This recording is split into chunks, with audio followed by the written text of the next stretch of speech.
하나님 말씀을 봉독합니다. 신약성경 빌립보서 3장 7절부터 14절입니다. 우리 찾으시면서 자리에서 일어서시겠습니다. 빌립보서 3장 7절부터 14절입니다. 교독하시겠습니다. 그러나 무엇이든지 내게 유익하던 것을 내가 그리스도를 위하여 다 해로 여길 뿐더러 또한 모든 것을 해로 여김은 내 주 그리스도 예수를 아는 지식이 가장 고상하기 때문이라. 내가 그를 위하여 모든 것을 잃어버리고 배설물로 여김은 그리스도를 얻고 그 안에서 발견되려 함이니 내가 가진 의는 율법에서 난 것이 아니요 오직 그리스도를 믿음으로 말미암은 것이니 곧 믿음으로 하나님께로부터 난 의라. 내가 그리스도와 그의 부활 권능과 그 고난에 참여함을 알고자 하여 그의 죽으심을 본받아 어떻게 해서든지 죽은 자 가운데서 부활에 이르려 하노니 내가 이미 얻었다 함도 아니요 온전히 이루었다 함도 아니라 오직 내가 그리스도 예수께 잡힌 바 된 그것을 잡으려고 달려가노라. 형제들아, 나는 아직 내가 잡은 줄로 여기지 아니하고 오직 한 일 즉 뒤에 있는 것을 잊어버리고 앞에 있는 것을 잡으려고 표대를 향하여 그리스도 예수 안에서 하나님이 위에서 부르신 부름의 상을 위하여 달려가노라. 아멘. 앉으시고. 반갑습니다. 안 반가우신 너무 조용하신 것 같아요. 그냥 반갑다고 표현해도 되는데 반갑습니다. 4개월 만에 이렇게 뵙는 것 같아요. 그렇죠? 그때 왔을 때 정말 가슴 설레는 그런 마음이었는데 오늘은 더 이렇게 막 기쁨의 감격이 넘치는 그런 시간인 것 같습니다.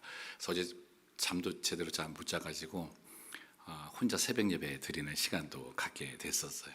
근데 여러분들 얼굴 보니까 너무나 반갑고 좋습니다. 그래서 포인트 교회의 가장 큰 특징이 뭘까? 밝은 얼굴 같습니다. 모두가 스마일처럼은 다 밝은 얼굴이어가지고 그 모습이 예수 안에 있는 행복이 넘친다 이야기하고 계시는 것 같아서 그 행복을 저도 많이 갖고 또 예배 시간에 또 하나님께 영광을 돌리고 싶습니다. 제가 아는 꽃이 하나가 있는데요. 혹시 아시는 분이 계실지 모르겠습니다. 보여드릴게요. 이 꽃 많이는 보셨죠?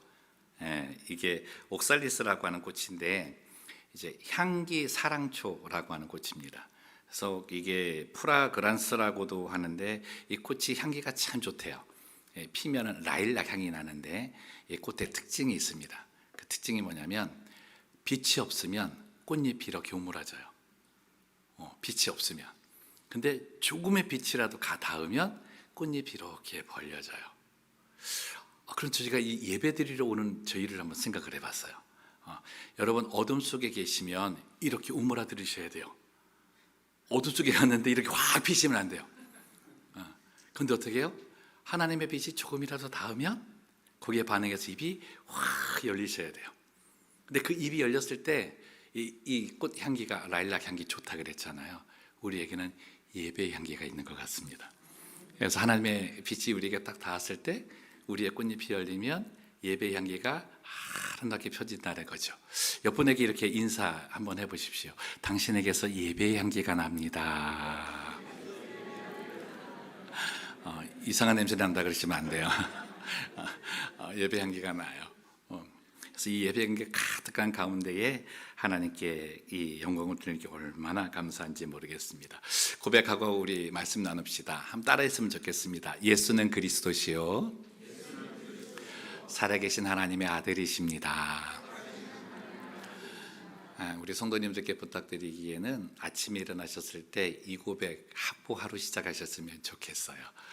이 고백을 하나님께서 가장 축복되다 하셨고 베드로가 이 고백을 했을 때에 천국의 열쇠를 주시고 네가 이 땅에 사는 모든 것들 또 내가 보고 또 하늘에서 열린 것 땅에서도 열리게 하고 닫은 건 나도 닫을 거야 라고 하는 그런 은혜를 주셨습니다. 그 축복의 속에 살아가는 저와 여러분들 되셨으면 좋겠습니다. 여러분 백화점에 가보신 적이 있을 겁니다. 저도 미국에 와서 메이시 백화점이라는데 가봤는데 덩치가 크잖아요. 근데 제가 이제 물건을 사려고 그러면 물건을 파는 스토어 매장에 가야 됩니다. 근데 그 큰 건물 안에서 매장이 어디 있는지 어떻게 알겠어요? 그래서 그 매장이 있는 층까지는 아니까 그 층에 가가지고 가장 먼저 찾는 것이 있습니다. 그게 뭔가요? 맵이죠. 그 층에 있는 맵입니다. 그래서 지도를 찾아서 그 매장이 어디 있는가를 확인을 하는 거죠. 그러고 나서 또 하나 찾아야 될 것이 있습니다. 그게 뭐냐면 눈치채셨을 것 같은데 이겁니다. I'm here. 그죠? 내가 있는 현 위치를 알아야 되잖아요. 매장은 찾았는데 어떻게 가는지를 알려면 내가 어디 있는지를 알아야 그 다음에 방향을 정해 갈 수 있다는 거죠. 산도 마찬가지라는 생각을 좀 갖습니다. 내가 지금 열심히 잘 살고 있는 것 같기는 한데 정말 지금 나는 어떻게 살고 있지? 나는 어디에 있지? 이것에 대한 정확한 분별이 없으면 나도 모르는 사이에 당황스럽고 황당한 그런 상황을 접할 때가 참 많이 있다는 거죠. 다음 스텝을 밟기가 참 어려울 경우가 많이 있어요. 여러분, 그렇다면 또 하나의 적용을 해봅시다. 나의 신앙의 자리는 지금 어디에 있습니까? 분명히 나 예수 믿고 있습니다. 교회 나옵니다. 예배도 드리고 있는데 정말 주님께서 나에게 말씀하시면서 Who are you? Where are you? 라고 얘기했을 때 나 당신의 자녀입니다. 나 당신으로 인해 구원받은 자입니다. 그리고 나 지금 여기에 있습니다. 라고 할 때 이 여기가 어디냐는 거예요. 저는 오늘 말씀 통해서 이것 좀 나누려고 합니다. 오늘 부분 말씀 보면 어떻게 보면 우리의 삶 속에 믿음의 I'm here, 믿음의 나의 이 자리에 대해서 나는 잘 서 있다. 내가 지금 서 있는 이 믿음의 자리는 참 좋아 라고 하는 수식어를 붙일 수 있다면 그것보다 더 큰 축복은 없겠잖아요. 근데 그렇지 못한 부분이 있어서 어쩌면 오늘 우리는 이 말씀을 나누고 있는지도 모릅니다. 바울은 오늘 본문에서 예수를 믿는 사람의 자리가 어떠하다는 것을 아주 분명하게 이야기해 주고 있는 거죠. 본문 9절 말씀 같이 읽었으면 좋겠습니다. 함께 합니다. 시작. 그 안에서 발견되려 함이니 내가 가진 의는 율법에서 난 것이 아니요 오직 그리스도를 믿음으로 말미암은 것이니 그 믿음으로 하나님께로서 난 의라. 이 말씀 구절에서 아주 중요한 단어가 있습니다. 빌립보서를 기쁨의 복음서라고 이제 말하기도 하는데 그보다 더 중요한 단어가 그 안에 있습니다. 그 기쁨을 얻기 위해서 성도들이 반드시 있어야 할 자리가 있다는 거죠. 그게 그 안입니다.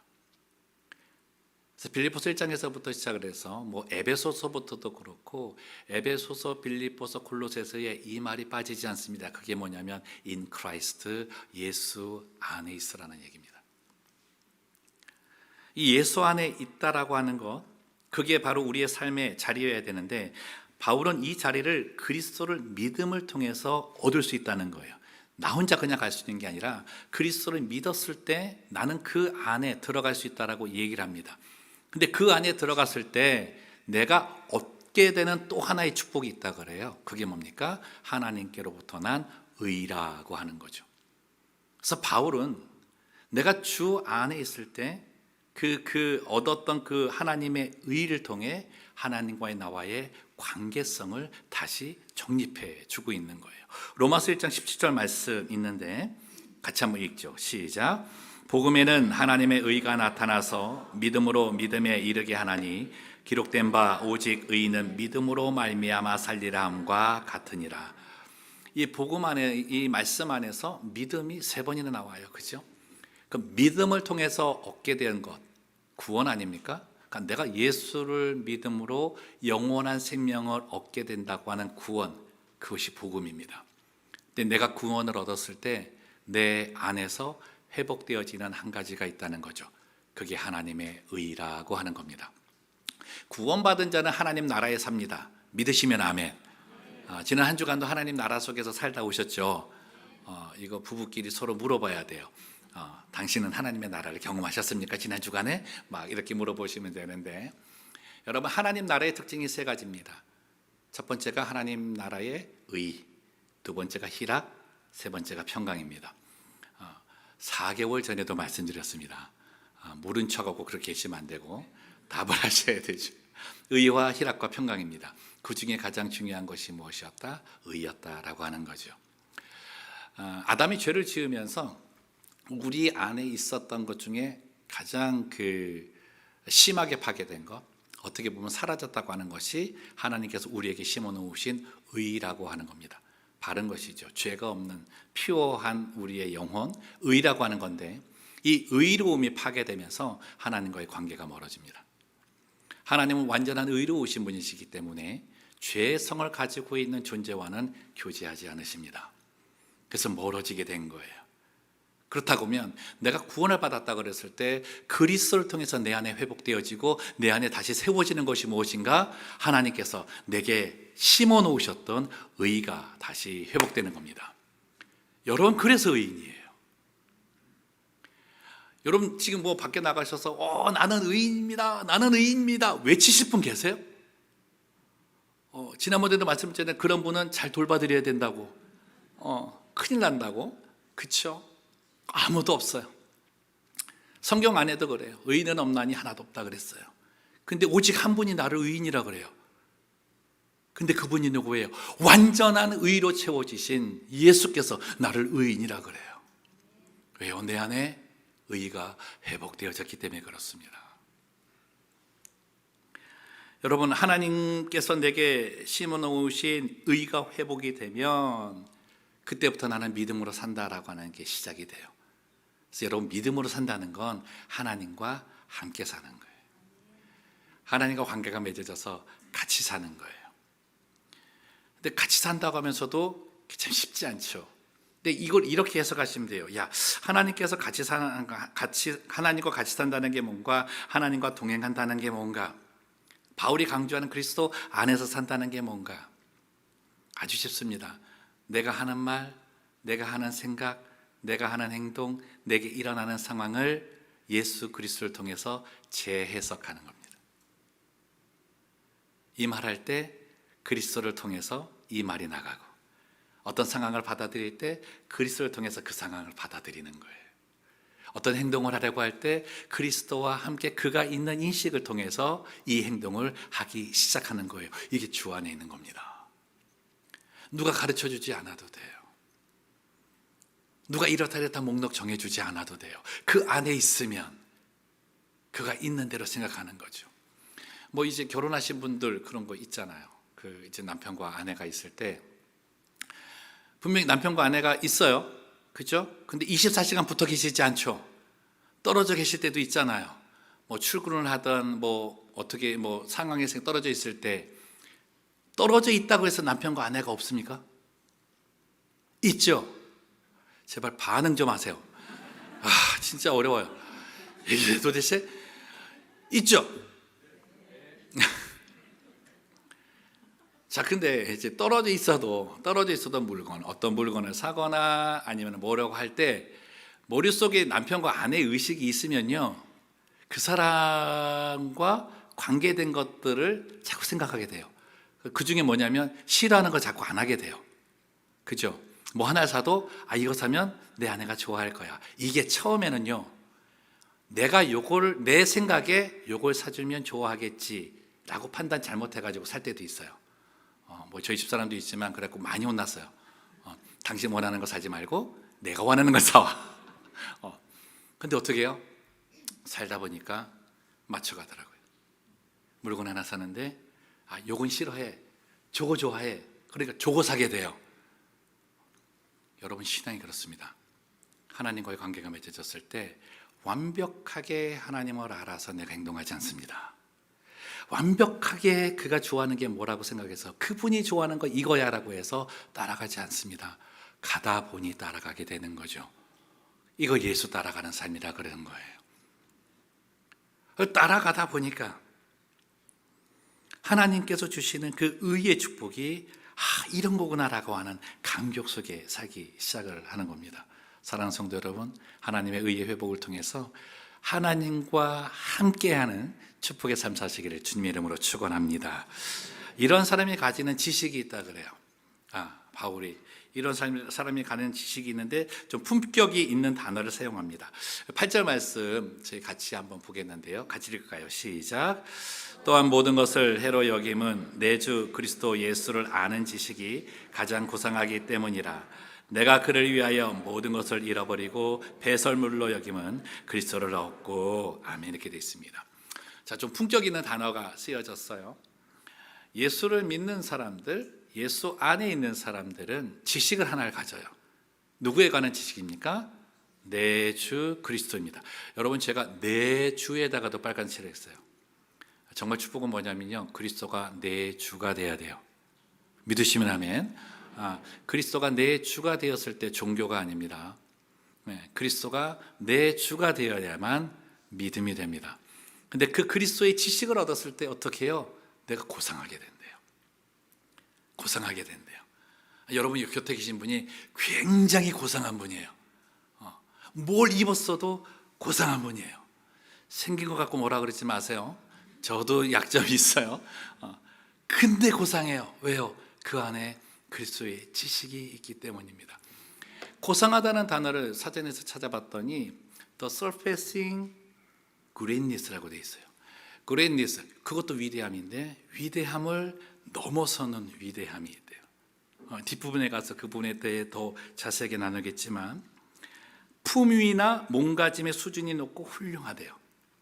근데 고상하다는 말에 또 다른 의미 하나가 뭐냐면, 고상하다는 것은 선택할 가치가 있고 그 선택을 위해 다른 것을 내버려도 결코 손해라고 생각하지 않을 것을 말할 때 고상한 것이다 라고 얘기하는 거예요. 바울이 말합니다. 나는 내가 이때까지 가진 것을, 내 인생에 가진 것을 다 내어버릴지라도 나는 그리스도의 지식 이 하나가 있는 것을 너무너무나 소망한다. 그것이 나를 고상하게 만들었기 때문이다 라고 하는 거죠. 도대체 바울이, 여러분, 우리가 읽은 이 구절의 앞구절을 봐도 대단한 사람이잖아요. 잘할 만한 것이 참 많아요. 가진 지식이 많아요. 율법과 말씀에 대한 지식이 너무나 풍성해요. 근데 그는 그걸 자기의 고상함으로 여기지 않더라는 거예요. 무슨 말일까요? 알고 있는 지식이 나를 고상하게 하는 것이 아니라 내가 안 것이 삶으로 드러나는 인격이 나를 고상하게 만들더라는 거죠. 내 품성이 나를 고상하게 만들더라는 거예요. 내 안에 있는 영혼이 고상해질 때 고상하다는 말을 쓸 수 있더라는 겁니다. 도대체 바울은 그 안에서 무엇을 발견하였기에 자기가 가진 것을 배설물로 여길 정도로 충격을 받았을까요? 첫 번째가 뭐냐면, 내가 기준이 된 고상한 삶을 그는 그의 인생에서 발견을 했습니다. 자기는 자기 삶이 고상하다고 생각했어요. 말씀드렸잖아요. 자, 히브리인 중에 히브리인이에요. 바리새인 중에 바리새인이에요.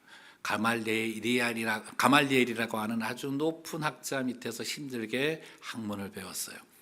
그리고 그는 계속해서 율법을 가르치고 그것을 배워나가고 율법을 행했어요. 사람들로부터 찬사와 영광을 받았습니다. 그가 갖고 있는 의였고 그가 말하는 고상함의 자리죠. 근데 살다 보니까 이게 나를 너무 힘들게 하는 거예요. 율법을 가르치면 가르칠수록, 율법을 배우면 배울수록 더 힘든 거예요. 좋은 바리새인 되고 싶어요. 좋은 히브리인 되고 싶어요.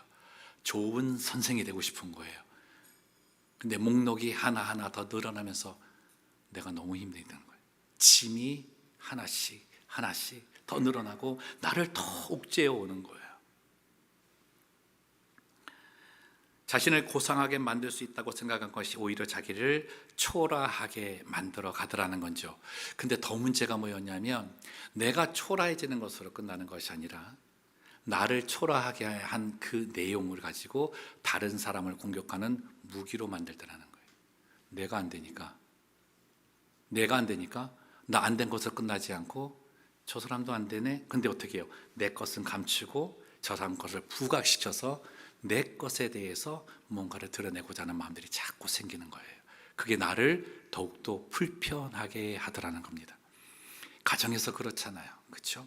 우리 부부끼리 계실 때 부부싸움, 뭐 연인끼리 연인싸움 할 때 왜 싸웁니까? 이슈는 정말 간단합니다. 딸기 아이스크림 먹을래? 바닐라 아이스크림 먹을래? 그거 갖고 싸우기 시작을 해요. 그래서 어떻게 해요? 당신은 언제나 당신 거가 먼저였어. 이슈의 문제는 아무것도 아닌데 그 안에 내재되어 있는 것으로 계속 다퉈요. 근데 그다가 어디까지 가요? 인격까지 건들기 시작을 해요. 상함이 있는 그 인격 가지고서 화해를 찾기는 쉽지 않죠. 여러분, 우리의 신앙생활이 그런 거예요. 믿음이 흔들리면요, 윤리와 도덕이 강조가 돼요. 인간의 가치 기준이 먼저가 된다고요. 근데 윤리와 도덕의 기준이 되었을 때 만점짜리가 없다 그랬잖아요. 다 만점짜리로 살고 싶지만 만점짜리가 없이 살아요. 근데 우리는 만점을 바라요. 나도 안 되면서 남에게는 만점을 자꾸 요구하기 시작을 해요. 그것이 가르치려고 하는 사람의 욕심입니다. 이렇게 자유하게 하지 않더라는 거죠. 우리가 믿음 생활하면서 교회 안에서 함께하는 공동체 이론들을 보면서 여러분, 절대로 하지 않아야 될 말이 있거든요. 그게 뭐냐면, 저 정도 직분 가졌으면, 저 정도 믿음 생활했으면 이 정도는 해야지. 목사라면 이 정도는 해야지. 전도사라면 이 정도는 해야지. 장로라면 이 정도 해야지. 권사라면 이 정도는 해야지. 10년, 20년 안 했으면 이 정도는 해야지 라는 말 하시면 안 되는 거예요. 여러분, 하나님께 기도할 때 하나님께서 야, 네 정도면 그 정도 해야 되는 거 아니야 라는 음성 들어보셨어요? 아니요. 그게 예수 안에 있는 거예요. 내가 예수 안에 있을 때 하나님은 나를 보지 않습니다. 예수님을 봅니다. 하나님은 그 아들 예수를 봅니다.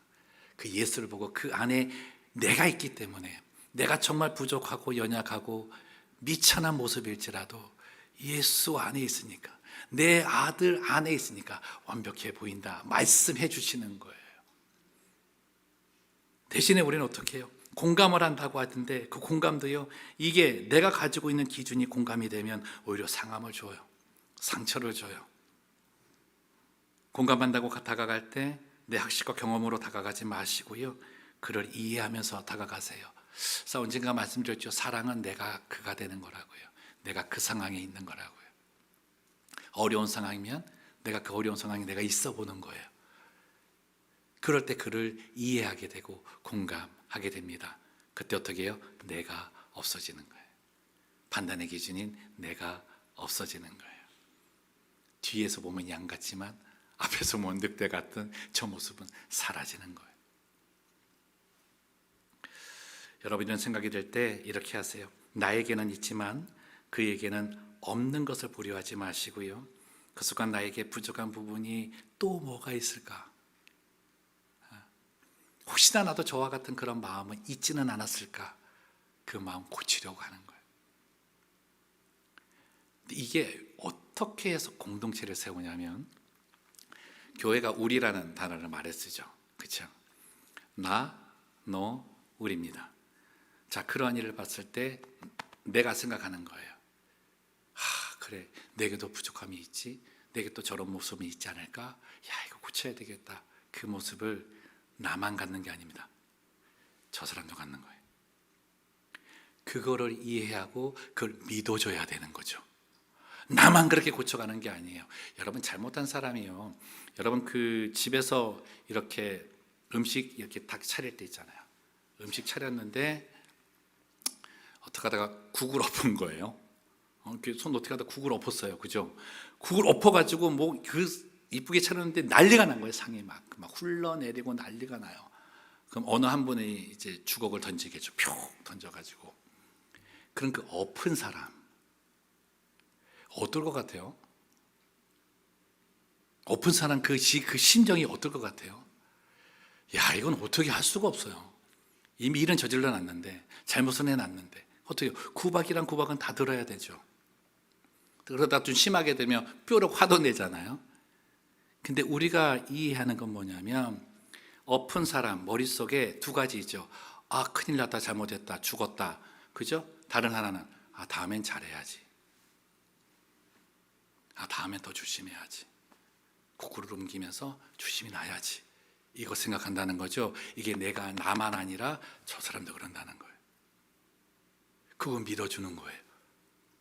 그래야 우리가 될 수 있습니다. 저는 크로스포인트 우리 교회는요, 아픈 사람, 실망한 사람, 어떻게 보면 낙심한 사람, 절망한 사람, 세상에서 손가락질 받을 수 있는 사람이 와서 행복을 누릴 수 있는 교회면 좋겠어요. 야, 다른 데는 나 배척하더라, 다른 데는 다 끊어버리더라, 야 근데 여기는 받아들여 주더라. 여러분, 바울이 그걸 본 겁니다. 그게 바울이 발견한 예수 안에 있는 고상한 삶이었어요. 바울은 교회를 핍박했습니다. 교회 다니는 사람 다 잡아갔고요. 여러분, 바울이 사람을 죽였는지는 몰라도 사람을 죽이게끔 다 도와준 사람이었잖아요. 근데 그를, 나는 죄인 중에 괴수라고 하는 나를 예수가 살리셨다고 하는데요. 살리신 게 뭐예요? 다시 살게 하셨다는 거예요. 다시 살아갈 수 있게 해주셨다고요. 다시 생활할 수 있게 해주셨다고요. 그래서 부활은 언제나 내게 다시라는 기회를 주는 겁니다. 예수 안에서 발견되었을 때 바울은 이제까지는 내가 의인으로 되려고 하는 것들을 내 노력으로 해봤지만 안 됐잖아요. 근데 정말 나를 의인 되게 한 것은 다른 것이었다고요. 예수가 그렇게 해주셨다는 거죠. 예수가 나를 의인 되게 만듭니다. 예수가 나를 의롭게 살게 합니다. 로마서 8장 1절에 보면 예수 안에서 그렇게 의롭게 된 자가 얻는 축복이 있어요. 그 말씀 함께 읽어보자고요. 자, 있습니다. 시작. 그러므로 이제 그리스도 예수 안에 있는 자에게는 결코 정죄함이 없나니 이는 그리스도 예수 안에 있는 생명의 성령의 법이 죄와 사망의 법에서 너를 해방하였습니다. 그리스도의 십자가를 믿음으로 받고 부활을 경험한 사람은 반드시 이 나에게 묶여있는 사슬이 끊어지는 은혜를 경험하셔야 됩니다. 이거 경험하지 못하시면요, 말씀드렸잖아요. 종교생활 하세요. 변화가 없어요. 계속 묶여 사세요. 그럼 바울이 해방된 것이 무엇이었을까? 시간이 얼마 안 돼서 얼마 안 남아서 몇 가지만 볼게요. 첫 번째는 죄성에 얽매여 있는 나였습니다. 죄성에 얽매여 있는 나. 여러분, 죄에서 자유함을 얻는 것 참 중요한데 죄는 언제나 있어요. 그리고 죄를 선택할 권도 내게 있어요. 근데 그 죄를 선택할 때 내 안에 있는 죄성이 그 죄를 선택해요. 그 죄를 선택하려고 하는 그 마음에서 벗어나셔야 돼요. 그 죄성에서, 얽매임에서 자유함을 얻으셔야 돼요. 여러분, 그 죄라고 하는 환경이 죄의 주체가 아닙니다. 아담과 하와가 선악과를 따먹었습니다. 그때 아담이 화를 냅니다. 하나님한테. 하나님, 왜 제게 하와를 주셨습니까? 안 줬으면 선악과 안 따먹었는데요. 그래, 미안하다. 내가 괜히 하와를 줘가지고 네가 죄를 졌구나. 어쩌겠니? 미안하다. 이러셨나요? No. It's you. 네가 지었어. 네가 선택했고 네가 지었어. 죄의 주체는 나라고 분명하게 지적하시는 거죠. 그래서 죄에는 변명이나 핑계가 통하지 않는답니다. 그 죄성에서 벗어나는 것이 필요한데 이 죄성에서 벗어나지 못하게 하는 게 뭐냐면 나를 이 죄를 짓는 일에 대해서 합리화하는 거예요. 이 유혹이 너무나 무섭습니다. 말했잖아요. 하와 때문에 그랬다. 뭐 때문에 이랬다. 자꾸 내가 지은 거에 대해서 합리화하는 거예요. 옛날에 그 선화목자교회 유기성 목사님께서 이런 설교를 하셨어요. 선교사님들을 많이 만나시는데 아프리카 오지에 부족들 선교하시는 선교사님이 계셨대요. 근데 그 부족들은 한 대여섯 부족 되는데 떳떳하면 싸운대요. 근데 여러분, 그 지금도 그 부족들은요, 싸우면 죽입니다.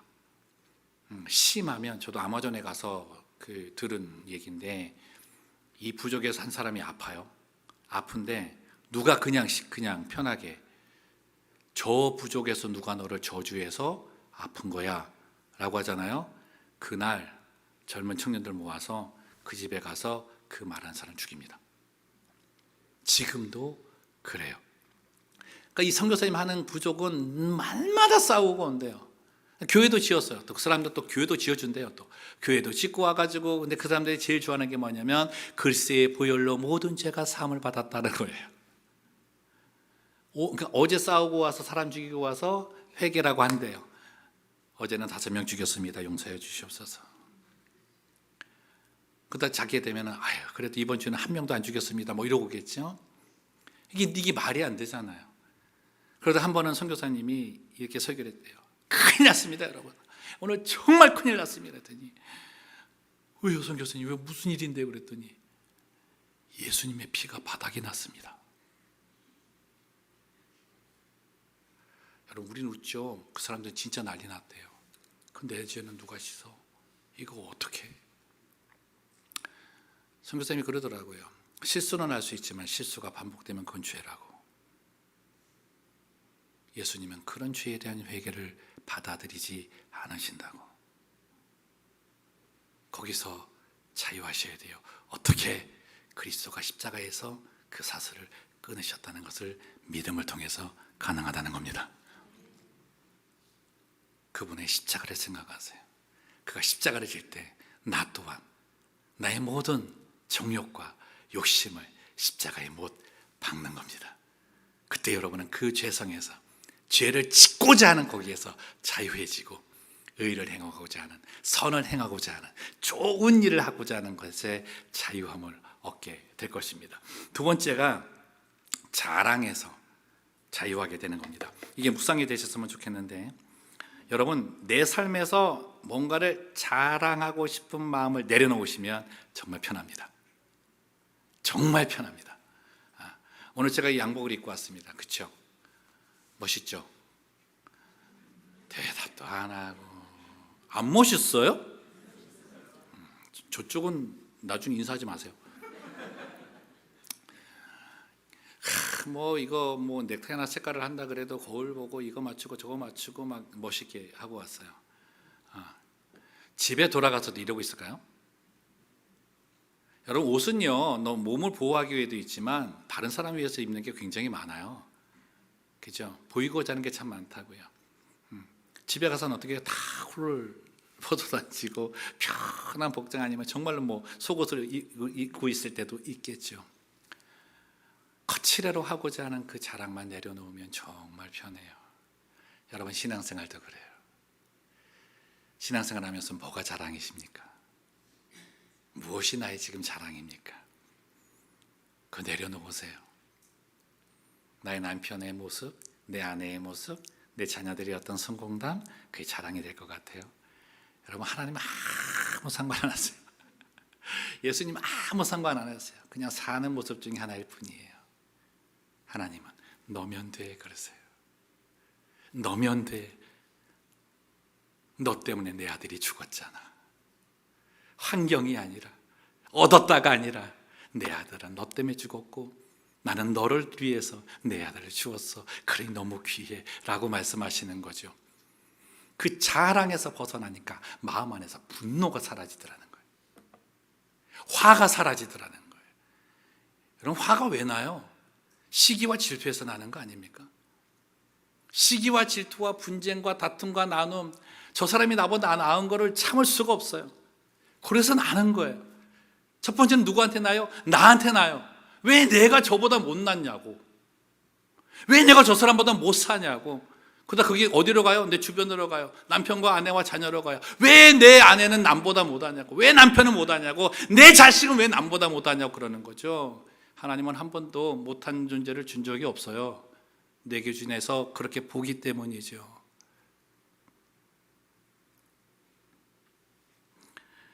한국에서 얼마 전까지 사역을 하고 왔잖아요. 한국 갔는데 뭐 좋아요.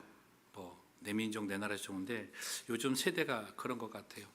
화내려고 준비하고 있는 것 같아요. 와, 이건 건들면 진짜 건들면 이렇게, 그러니까 예를 듭시다. 지하철을 탔어요. 지하철을 탔을 때 앉았잖아요. 앉으면 공간이 똑같잖아요. 똑같은데 저는 괜찮아요. 뭐 표준 사이즈인데 좀 이렇게 덩치가 좀 있으시면 앉아 있는데 제 쪽으로 이렇게 삐져나올 거 아니에요? 이만큼? 제가 앉았어요. 건드렸잖아요. 하나, 이게 아니고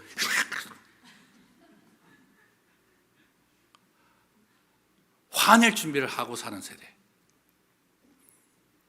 너무 삶이 힘들고 어려울지 몰라도 그 마음들이 너무나 상해 있어요. 여러분 부탁드리는데 어떤 상황에서도요, 나쁜 말 쓰지 마세요. 나쁜 단어 쓰지 마세요. 그 단어 썼을 때 속이 후련할 것 같죠. 시원할 것 같죠. 영혼은 계속 죽어갑니다. 영혼은 계속 상해갑니다. 그게 어디로 해요? 내 영혼의 분노로 나온다고요. 계속 분노로 나온다고요. 그래서 다른 사람에게까지 가는 거죠. 바울은 느껴봤잖아요. 바울의 성품이 다혈질이고 열정적이에요. 정말 열정적이에요. 근데 그 열정이 다르게 쓰는 겁니다. 어제 김 목사님 그 새벽 예배 설교 때 뭐라 그래요? 믿음의 열정이 중요한데 그 열정의 내용이 뭐다? 하나님의 뜻을 발견하고자 하는 열정으로서라는 거예요. 신앙생활의 모습의 열정이 아니고 하나님의 뜻이 무엇인가를 발견하고자 하는 것이죠. 근데 그 열정이 뭐라는 겁니까? 사랑이라고 하는 겁니다. 바울은 그리스도에게서 그 사랑을 본 겁니다. 그래서 고린도전서 15장 31절에서 뭐라 그러냐면 나는 날마다 죽노라 라고 얘기하는 거예요. 나는 날마다 죽는다고. 그리스도의 지식을 얻어서 그리스도를 봤을 때 대단한 분이잖아요. 그리스도라고 생각했을 때 하나님의 아들이고 뭐가 모자라겠어요. 근데 그가 죽더라는 거예요. 자랑하는 자리에서 죽더라는 거예요. 내세울 수 있는 자리에서 죽더라는 거예요. 굴욕을 당하고 죄인이 판정을 하는 그 재판관에서 죄인으로 지정을 받고 십자라고 하는 지옥의 자리를 가더라는 거예요. 야, 저게 어떻게 천사야? 저게 어떻게 영광이야? 저게 어떻게 고생한 거야? 근데 그게 나를 살리고 나를 고상하게 만들었다는 거죠. 사랑밖에 없다는 결론을 내리는 겁니다. 그래서 죽으라는 거예요. 우리의 문제는 뭡니까? 우리 결혼 상관할 때 사랑해서 결혼하시죠? 그냥 끝낼래요? 사랑해서 결혼하시죠? 살다 보니 의무로 사시죠. 결혼했으니까 결혼은 이런 거야. 그 의무가 사랑으로 들어올 때 정말 사랑했구나라고 확인하지 않으세요? 신앙생활도 같은 거예요. 예수님이 나를 사랑하셨다라는 그것이 확 와서 나도 예수님 사랑합니다라고 해서 신앙생활을 해요. 살다 보니 어떻게 해요? 그 사랑은 없고 의무가 자꾸 나와요. 의무가 자꾸 나와요. 돌아가야 됩니다. 예수를 사랑하는 걸로 돌아가야 됩니다. 그게 그 안에 들어가는 겁니다. 그게 그 예수 안에 들어가는 겁니다. 예수 안에 살아보세요. 거기에 기쁨이 있어요. 거기에 행복이 있어요. 거기에 생명이 있습니다. 저주의 자리에서 생명을 말한 것은 십자라고 하는 그 안에서 부활을 보이셨기 때문에 내게도 예수 안에 있으면 그것을 느낄 수 있다 말씀하는 거죠. 이거 같이 한번 외치고 마칠게요. 위에부터 같이 읽어봅시다. 시작.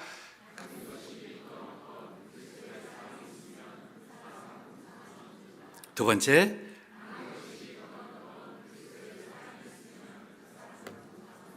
세 번째,